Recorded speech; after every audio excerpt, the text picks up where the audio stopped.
Talent ഉണ്ടോ അല്ലെങ്കിൽ passionate ആണോ മ്യൂസിക് ഫീൽഡിലോ മൂവി ഫീൽഡിലോ കയറാൻ, അല്ലെങ്കിൽ ആഗ്രഹിച്ച സ്ഥലത്ത് എവിടെയെങ്കിലും എത്തിപ്പെടാൻ, അങ്ങനെ ഹാർഡ് വർക്കും എഫേർട്ടും ഒക്കെ ഇട്ട് ഇപ്പോൾ അമച്ചുറായി നടക്കുന്ന ആൾക്കാർ കാണുന്ന ഒരു സിനിമ തന്നെയാണ് ബ്ലൂ ജയന്റ്.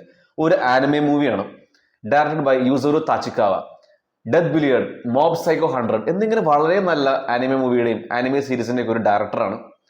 മോട്ടിവേഷൻ എന്നൊക്കെ പറഞ്ഞ ഇതാണ്, അത്രയധികം നമ്മളെ മോട്ടിവേറ്റ് ചെയ്യും പാഷൻ ഫോളോ ചെയ്യാൻ, അല്ലെങ്കിൽ ഡോൺ പോസ് എന്ന് പറയുന്ന ഒരു ആനിമെ. ഞാനൊരു ഡയറക്ടർ ആവാൻ ആഗ്രഹിക്കുന്ന വ്യക്തിയാണ്, ഷോർട്ട് ഫിലിം ഒക്കെ എടുത്ത് ബെറ്റർ ആയി വരുന്നുള്ളൂ. അപ്പൊ ഈ സിനിമയിലെ ദിയ മിയാമോത്തോ എന്ന ക്യാരക്ടർ പറയുന്ന ഓരോ ഡയലോഗും വളരെ മോട്ടിവേറ്റിംഗ് ആയിട്ട് ഫീൽ ചെയ്തു.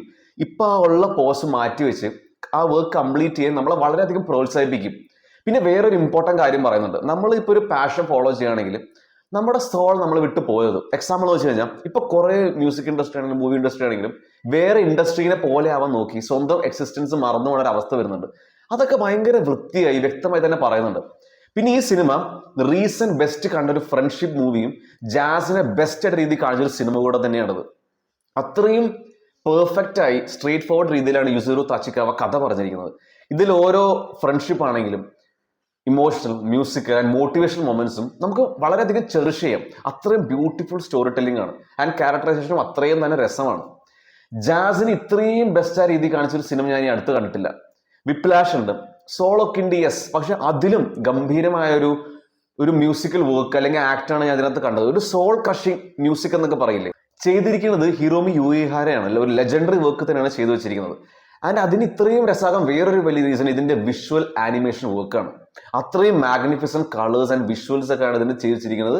ഇതിൽ ഓരോ സ്റ്റേജ് പെർഫോമൻസസിൽ കാണിക്കുമ്പോൾ നമ്മൾ വളരെയധികം ഇമ്മേഴ്സീവ് ആണ് അതിനകത്തോട്ട്. ഏതായാലും ഗംഭീര വർക്കാണ്, നമ്മളിങ്ങനെ അത്ഭുതത്തോടെ കണ്ടിരിക്കും ഇതിൽ ഓരോ സ്റ്റേജ് പെർഫോമൻസും. ഇതൊരു ആനിമെ മൂവി ആയതുകൊണ്ട് എത്ര പേര് ഇത് കാണുമെന്ന് അറിയില്ല. പക്ഷെ നിങ്ങളൊരു മ്യൂസിക്കിന്റെ ഹാർഡ് കോർ ഫാനാണ്, അല്ലെങ്കിൽ ഒരു പുഷ് വേണം പാഷൻ ഫോളോ ചെയ്യാൻ, ഇതെന്തായാലും കാണും.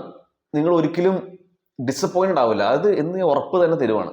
പിന്നെ ഇങ്ങനത്തെ മ്യൂസിക്കൽ ഫ്രണ്ട്ഷിപ്പ് മൂവി കാണാൻ വളരെ ഇൻട്രസ്റ്റ് ഉള്ള ആൾക്കാരാണെങ്കിൽ റോക്ക് ഓൺ എന്നൊരു ഹിന്ദി സിനിമയാണ് ഫർഹാൻ അക്തറിനെ, അത് കാണാൻ ശ്രമിക്കുക. ഞാൻ കണ്ടത് ഏറ്റവും റിപ്പീറ്റ് ആയിട്ടുള്ള ഒരു ഫ്രണ്ട്ഷിപ്പ് മൂവി കൂടെയാണ്, അതിലെ ഏറ്റവും ബെസ്റ്റ് സോങ്സും ഉണ്ട്.